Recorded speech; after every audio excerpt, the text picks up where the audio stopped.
burya kwambara neza ni signo, ni ikimenyetso simusiga kigaragaza icyerekezo uri kuganamo, apana aho uri ubu ngubu.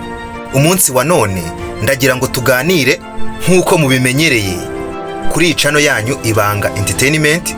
Tuba tugomba kugira icyo tuganiraho, tukungurana ubumenyi mu byadufasha mu buzima bwacu bwa buri munsi. Niba utarakora subscribe, nyamuneka yikore, kuko hano umunsi ku munsi haba hacaho ibintu by'ubwenge. Abantu benshi hari ikintu dukunda kwirengagiza, tukumva ko ntacyo gitwaye. Dukunda kwirengagiza kwambara neza, ntitubiha agaciro, ndetse ugasanga bamwe baravuga ngo icyambere nuko nambaye, nuko ntambaye ubusa, ngo ntago nakwambara imyenda iri muri iki cyiciro kubera ko ngewe ntari umukire. Mbese ntiduhe agaciro kwambara neza ngo tugaragare nk'abantu bari smart, tutiriwe tunatekereza ko bitari budutware amafaranga y'umurengera, ahubwo gusa tukaba tutabihaye agaciro kwambara neza, kugira style nziza. Ikibura gusa ari ubushake, atari uko wabuze amafaranga cyangwa uburyo, ahubwo ari imitekerereze gusa ngo ndakennye, nta mpamvu zo kwambara neza. Ugasanga urambara imyenda itagoroye, urambara umwenda ukuruta ku buryo niba ari nk'ipantaro ishobora kwambarwa n'abantu 5, mbese imyambarire yawe bigaragara nkaho ujabiriye. Ibi rero ni ibintu bibi cyane, noneho bikaba bibi kurushaho iyo uri wa muntu ukiri mu nzira y'iterambere, wa wundi ukishakisha, ukigerageza amahirwe agiye atandukanye. Niba hari ikintu cya mbere uba ugomba gukora ni ukwambara neza. Uti gute rero? Uyu munsi ngiye kukubwira impamvu 6 ugomba kwambara neza niyo waba uri umukene. Ndagira ngo utege amatwi, ntucikwe impamvu ya 6 kuko ni ingenzi cyane. Impamvu ya mbere uba ugomba kwambara neza, burya iyo tuvuze self respect cyangwa se kwiyubaha, iyo wita kuri iki kintu cyo kwambara neza, urwego rwose waba urimo, situation yari yose waba urimo, bituma ukomeza gusigasira kwiyubaha kwawe. Ibi rero murabizi, abantu biyubaha murabazi, muzi n'amahirwe baba bafite muri ubu buzima yo kugera kuri byinshi. Burya iyo wiyubaha ntago ubuzi amaso akureba uko angana, ntago ubuzi amahirwe agutegereje ahantu azaturuka, icyerekezo azaturukamo.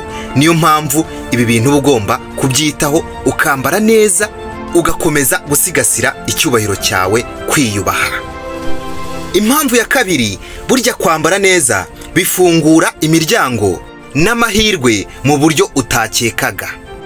Burya umuntu wiyitaho akambara neza, niba muri kuri level imwe, ntuzibeshye, ntuzishuke ko amahirwe azagira imbere he azangana nayo wagira. Oya, n'ikimenyimenyi, buriya abantu 2 bagiye kwaka akazi, umwe yambaye neza, undi yambaye mu buryo buri shabe, ajagaraye yambaye nabi, bihita bigaragara ko umuntu uzabasha kuorganiza akazi, umuntu ushoboye akazi, ari wa wundi wambaye neza, uzi kwiyitaho. Burya umuntu uzi kwiyitaho biba bigaragara ko n'akazi azashobora kukitaho. Impamvu ya 3 tuba tugomba kwambara neza, tugacya tugasa neza, burya kwambara neza bizamura icyizere, self confidence. Kandi narabibabwiye, icyizere, kwigirira icyizere niyo ntwaro ya mbere ituma dushobora ubu buzima, niyo ntwaro ya mbere ituma dushobora buri kimwe muri iyi si.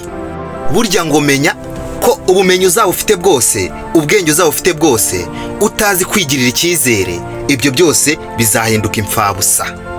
Burya niyo ugiye kwaka akazi cyangwa hari imishinga urimo gukora, ahanini ntago ikintu gituma ubishobora ari ubumenyi ubifiteho cyane, kuko ushobora no kubitangira nta n'ubumenyi buhagije unabifiteho, cyangwa se warabyize mu ishuri ariko utarakora pratique, utari wakabigiyemo na mbere. Ikintu kibigushoboza byose ukagera ku ntsinzi, ukamenya icyo gukora, ni icyizere uba wifitiye, self confidence.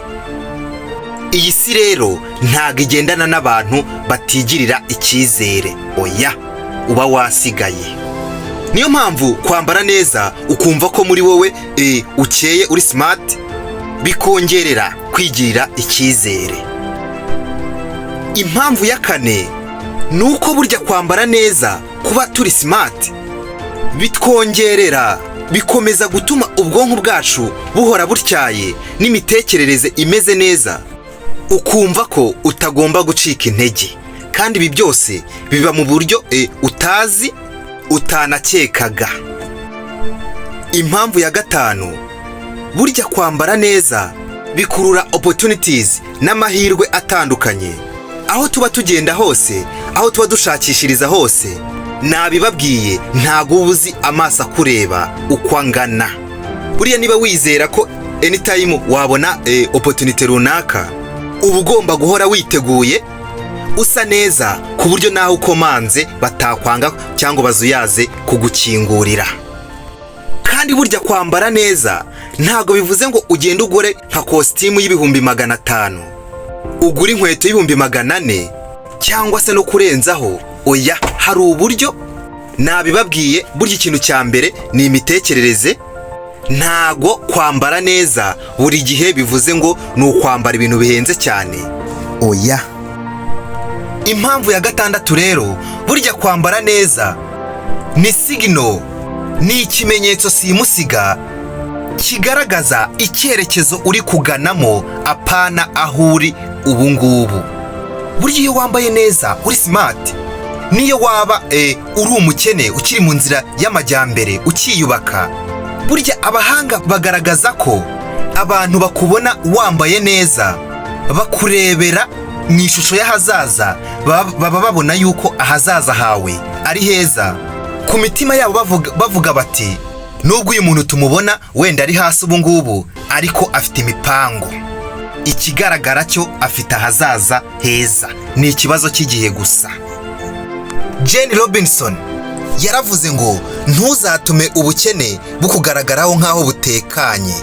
Burya kwambara nabi ni ibintu bigaragara ko ubukene bukwishimiye kandi nawe ubwishimiye. Yaravuze kandi ngo ntuzatume ibibazo byawe na struggle urimo kugenda ucamo zigaragazwa n'ukuntu ugaragara inyuma. Burya imyambarire yawe igaragaza uwo uriwe, attitude and personality. Nsoza mbabwira ngo mureke tujye twambara neza kubw'ubuzima, kubw'icyerekezo turimo kubaka. Niba ubutumwa hari icyo bugufashije, kora subscribe, dukomeze twubake umuryango mugari hano Ibanga Entertainment, niyo channel yanyu, niyo channel tuzajya twungukiraho byinshi mu buzima bwacu bwa buri munsi.